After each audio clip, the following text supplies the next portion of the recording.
in this channel, I always talk about being consistent, managing stress, building your self worth, etc. etc. And then, why do I keep disappearing? So, every time I say I'll be consistent in uploading videos, both on Instagram and on YouTube, but I never did that. So even if I try to do that, I'll hit a burnout and again back to zero. And why is that? So, if that sounds relatable to you, please do watch this video till the end because this is not normal.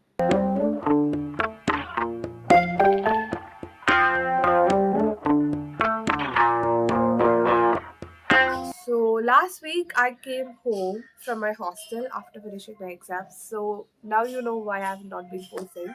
It's because of my exams, but there was some other things going around as well. Anyway, I came back home and I got sick. So naturally I went to the doctor. And what he told me was like quite a bit surprising. So welcome back to another video, and this video is all about why you lose your spark often and knowing its cause, signs and cure. So let's dive in. So as I said earlier, today's topic of discussion is depression. So depression is also known as major depressive disorder, and it is a mental health issue that can be cured completely through treatment. However, as the severity of this depression increases, you may experience more challenges and impairment. So in this video, I'll only be talking about mild depression because anything above that I have not experienced at all. So I am not credible to talk about that. So mild depression, the word itself says that it is a mild form of depression, so the symptoms you experience does not interfere with your day-to-day activities. Even if those symptoms are distressing, you may not like recognize it. You will not be able to see or identify that you have this thing. So even if there are changes in your mood or motivation levels, you may not realize it as depression because you just like normally think you are tired or just having a bad day, just like everybody else thinks. Okay, so this is how we normally perceive this. We not like realize that we have depression. So I am not saying this to like having a bad day is having depression. It is completely different thing. We'll just dive into that a bit later. Now a little story time. So I had this problem of not getting sleep at night. So during nights when everyone is asleep, I would just like lurk around the house and I just used to do whatever I wanted to do during night. Okay, so this was 2 to 4 years ago, and used to feel like this for 1 to 2 months, 1 to 2 months of no sleep at all. Okay, this was at that time, like 3 to 4 years ago, and after this, after having like this problem of not getting sleep for 1 to 2 months, I crashed out and I got epilepsy one night and I ended up in hospital. So the doctor who consulted me back then told me that I was holding a lot of tension and stress and my blood pressure was way too high. So that's why I ended up in that situation. So he told me to manage my stress, get enough sleep. He even gave me some sleeping pills to use if I don't feel sleepy at all. But I didn't use that. Okay, anyway, but I had to take a medicine like a tablet for day and night every single day for like 2 years from then on. And after that I sort of came back to my normal situation, normal level of blood pressure and everything.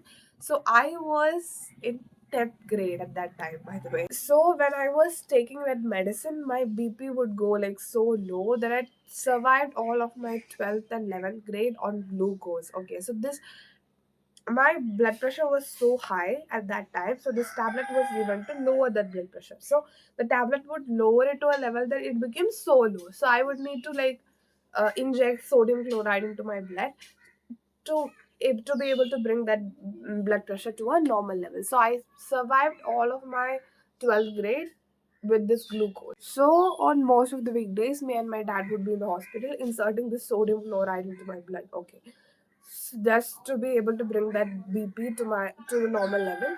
And after that, like for 5 to 6 months, everything was fine, and I completed my 12th grade. I moved out for college, and now I live in a hostel. Okay, so at first when I moved out, I tried to follow my routine. Okay, like when I moved out to hostel. So because I have this problem, like if I stop following my routine or if I lose track from my routine, my whole life will crash down because I'm so dependent on this routine. But all of a sudden, I lost all my spark to do this routine. I couldn't find any reason to do all the healthy habits that I used to do, like praying, journaling, and even creating videos as well. I started thinking, what's even the point? Like, something like this has never happened to me, like, never ever. Because I'm a person who always like to do the work to be able to reach my goals, and I started to think, like, what's even the point in working? All I did for the past 2 to 3 months was to cry. So, literally, cry every single day. And I even stopped taking my medications.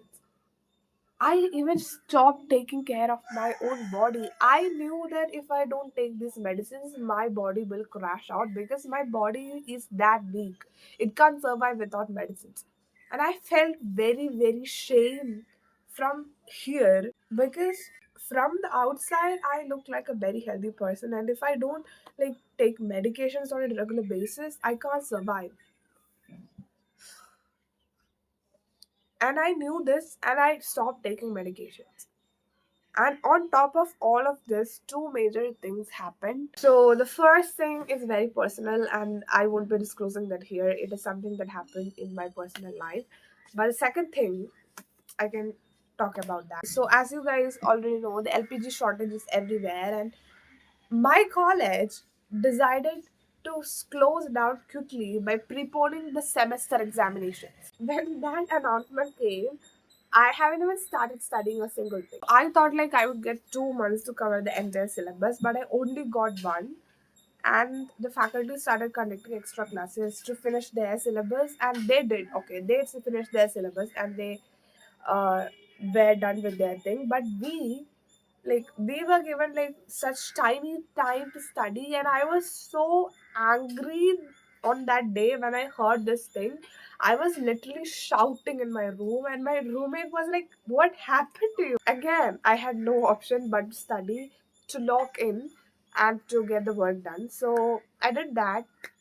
But when I was doing that, I was like not getting time to concentrate on my other goals. Like, I had set so many goals for 2026, but I haven't even like achieved any one of them. I haven't even like, took the time to work to be able to achieve any one of them.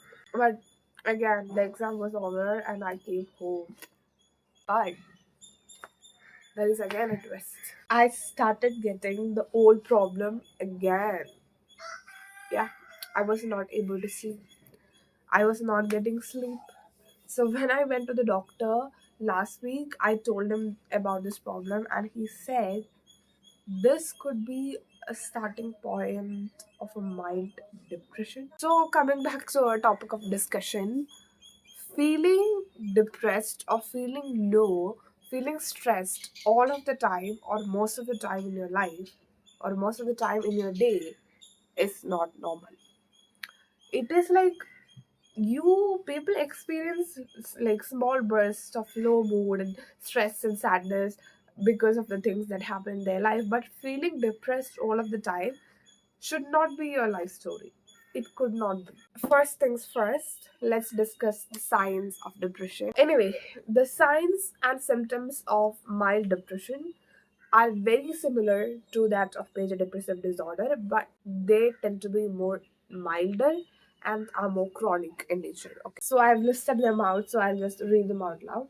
Appetite or weight changes, fatigue, feeling of hopelessness, worthlessness, or guilt, lack of enjoyment or pleasure in things, low energy and reduced motivation, restlessness, sadness, tearfulness, frequent crying, sleep problems, thoughts of death or suicide, trouble concentrating, focusing, and making decisions. If you have been feeling like this, don't panic.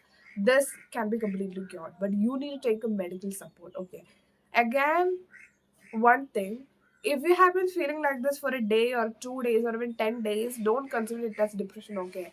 Because depression and depressive symptoms are chronic. They're always chronic. Now let's discuss what can cause depression, because this is also a major part in avoiding depression, because if you avoid the causes, you can avoid the depression, right? Yeah.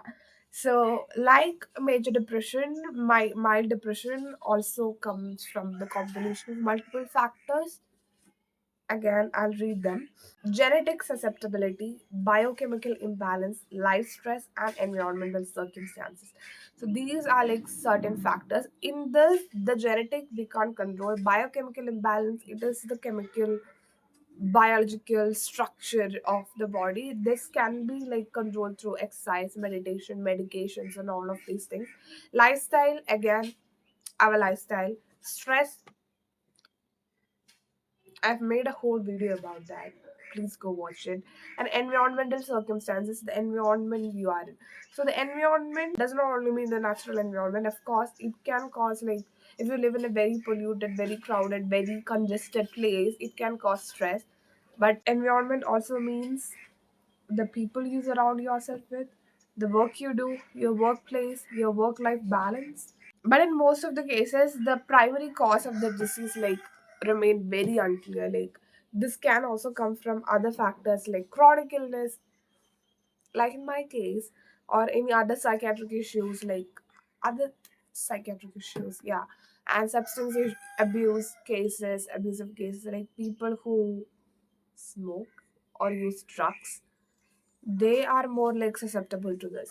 So it can come from other factors as well, but in most of the cases, the people who diagnose this are not able to identify the primary cause because, as I said, this is multifactorial. And for the diagnosis and treatment, I'm not going to say anything in this video like I do in the rest of my videos because depression cannot be self-diagnosed and it cannot be treated by yourself. I am a psychology student, okay, and I was not able to recognize the fact that I had depression.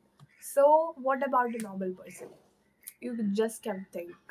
Okay, so depression, you cannot diagnose it by yourself and you cannot treat it by yourself.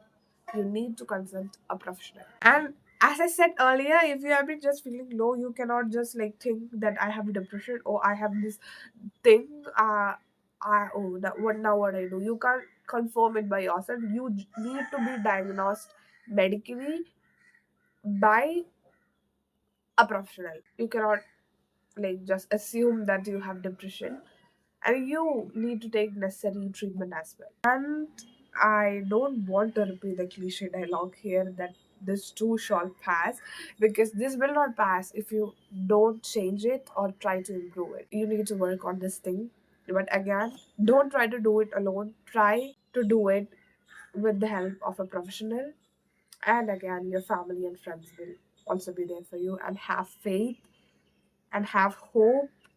I know it's like very hard to have hope when you are going through this, and an outsider can easily say that have hope, have faith, but you only know that you don't feel them anymore. But don't worry, at least I need to say that, because this can be cured. I think that's it for today's video, and I'll see you guys in the next video. Sending you lots and lots and lots and lots and lots of love.